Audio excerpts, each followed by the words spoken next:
Now I'm Hammer Ethan.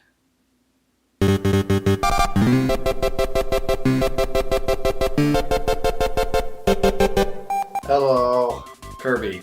You know him, you love him, and perhaps if you're like me, you've played a few games starring him. In fact, I've been playing Kirby games like my entire life, starting with some of the older ones like Superstar Saga and The Amazing Mirror. The games that are like old now. Like me. Boomer in the vicinity. Having been a fan of the series for so long, I've noticed kind of a slow decline in the quality of some of the games, or at least some of the quality of some of the games. Not to say that they're bad nowadays, but that the direction has taken a bit of a different turn that I'm not a huge fan of. The main problem with the Kirby games nowadays is that they've taken a turn from simple to easy. Now, you might think those two terms are actually interchangeable with each other, but in game design, they mean different things. A game is easy when it's low in difficulty, not hard to complete. Versus with simple, which just means that the concept or the gameplay is easy to understand, not particularly easy in difficulty. Simple games can be hard. Take a game like Celeste, for example. The movement system of the game is simple and easy to understand, but the game is made challenging by its level design. Like a lot of similar games, it's easy to learn, hard to master. Likewise, easy games can be quite advanced in their controls or premises, but once the player figures out these controls, the rest of the game can be quite a breeze. The problem with most of the modern Kirby games is while they still have a focus on simplicity, they have slowly declined into simple and easy. Now, this is not to say that Kirby games have ever been hard, per se, but rather they had more depth to them, which added challenge. If we take a look at a game like Kirby and the Amazing Mirror, you can go straight forward through the required levels and get from point A to point B to point C and then fight the boss. However, there are a lot of additional things to do in that game. There is a power room to unlock your powers in, different areas can be connected through different secret entrances, there are a lot of mini-bosses that lead to these secret entrances and secret powers to include in your rooms. There's just a lot of extra content. The same goes for something like Squeak Squad. It also has secret routes, and it has a power room. On top of that, there are a ton of chests to discover throughout the entire game, as well as a secret mixing element with the items you collect.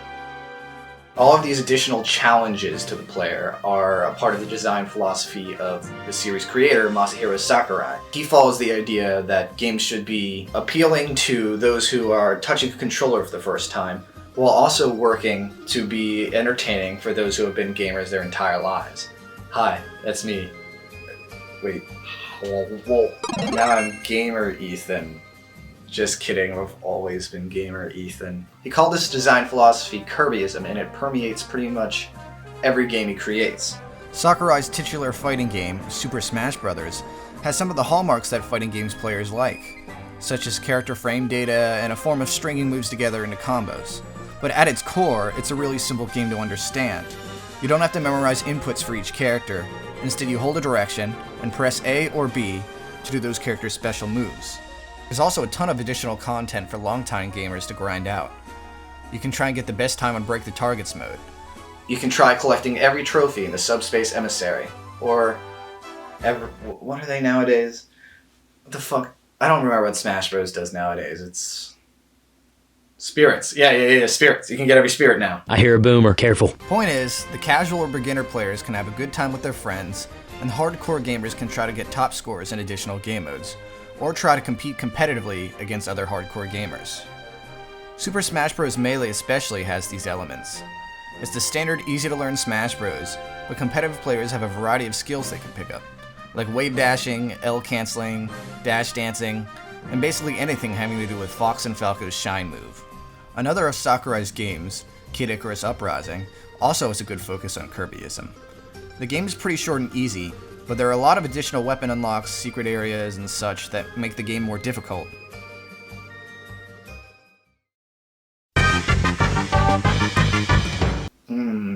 Cheese.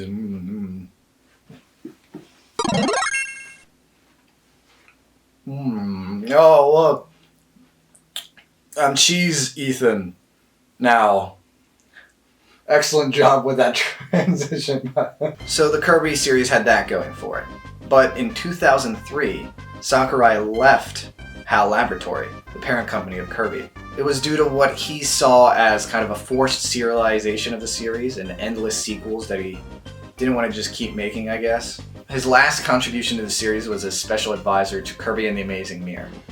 After his departure, the series continued for a while following Kirbyism. Sweet Squad builds on the basic Kirby mechanics and has all the additional stuff I mentioned earlier. After a few years, Kirby and... What the fuck is that flashing for? I think I might be running... No, the battery's fine. Oh, I'm running out of memory.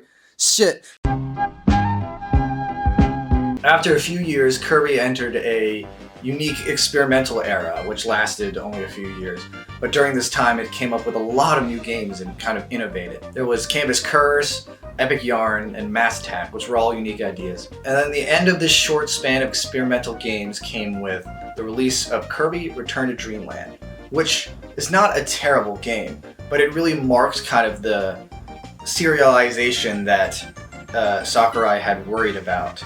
This all started with the new gimmick that is also used in Star Allies and a few of the smaller Kirby releases: 4-player co-op. While I enjoyed playing Return to Dreamland with some friends, the game doesn't really have a focus on extra challenges you can do. Instead, it was more of a co-op story. Since the game can be played alone, and playing alone is pretty simple and easy, the only extra challenge the game has is trying not to be pushed into spike pits when playing with your friends. And look, I do enjoy couch co-op, but the co-op in this game didn't really add much to the gameplay, aside from some chaos, which would be fine if it was built around this chaos, but instead it felt like the game really wanted the players to work together. So as a result, you all kind of just dick with each other for a level or two until it gets old, and then you just play the game like you would if the other people weren't there. After Return to Dreamland, there was a bunch of just shout-out little mini-games, which weren't great, but normally there's something you'd think would be included with a Kirby full title as like an additional challenge. But instead, they were released singularly, and they keep doing that instead of integrating them into the Kirby games. Kirby Planet Robobot then released after this span of minigames, and I don't think it was bad. There was a bit of innovation going on. I think that it was interesting to have the powers translate into the mech, but there wasn't a whole lot of additional content. So it was kind of a breeze, like most Kirby games. Really, the only added challenge you could do was an easy game mode called Nightmare Returns, where you played as Meta Knight through the entirety of the game again.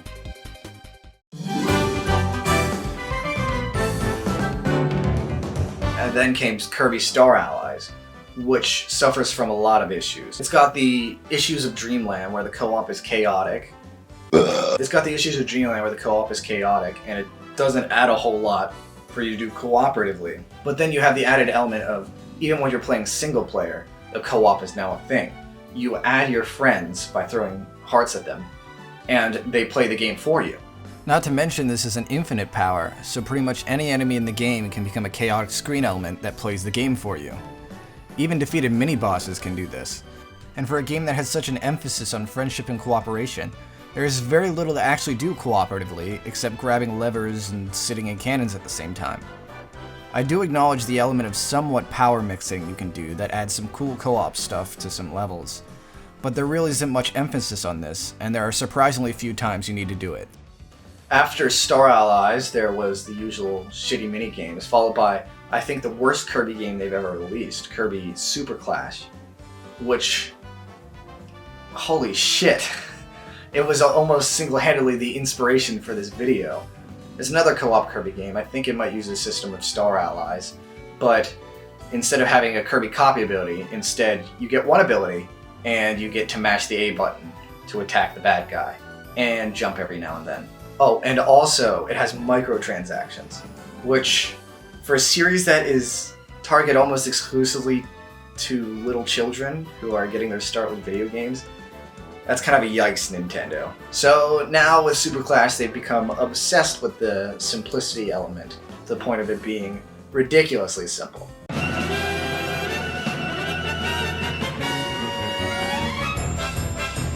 The issue is that Kirby games have become too focused on being simple, and the chaos of multiplayer doesn't really work towards the cooperation element they're going for. And there's not much to do in the games now outside of completing the main story. So how do we fix this? I'll start with the co-op thing. I really don't think co-op in Kirby is a bad thing. And it's done it right in the past. If we look at Kirby Epic Yarn, I think they did co-op in a really interesting way. The screen wasn't crowded by 4 people, instead you only had 2 players. And it's not like the second player just did the same thing Kirby did. When Kirby did his transformations, whoever was playing as Prince Fluff got to contribute to the transformations. For Kirby's off-roading car transformation, player 2 got to be a rocket booster, making the car move faster. You can make higher jumps with it. For Kirby's snowboarding transformation, Prince Fluff acted as a penguin that could flap on top. You see that professional flap right there? For the giant tank transformation, player 2 got a sick-ass boxing glove to punch their way through objects. My point here is that if you're going to put co-op in these games, don't just make them you all get the single-player experience, but together. Instead, add portions of cooperation in these games. Perhaps if you're going to do 4 players, give them all something to do when you're riding a star together. Don't just have them all steer the same star or have a single beam of shooting. Instead, everyone gets a role they can use on that warp star, which assists player 1. For the single player titles, we just need more stuff to do aside from the single player campaign. We need more secret levels. We need maybe a way to encourage people to collect all the powers. Maybe more hidden mini bosses that can lead to secret routes you can go through to get to different levels. Really, we just need something to work towards aside from the main goal of reaching the ending. I also think Kirby could benefit from a bit of experimentation. The side-scrolling platformer Kirby where you just copy abilities has become kinda stale. I think it could be interesting to see Kirby get 3D treatment. It worked wonders for the Mario series, and if you do a 3D game, it opens up the possibility for so many more types of gimmicks. Anyway, that's my 2 cents on the Kirby games. Thank you so much for watching. If you like videos like this, please hit the like and subscribe button so that I know to keep making them. Also, stay tuned for more Flash Postmortem. I'm currently working on the Papa's series, unless it comes back online while I'm working on it, because then it won't be dead. Anyway, that's all. Okay, bye.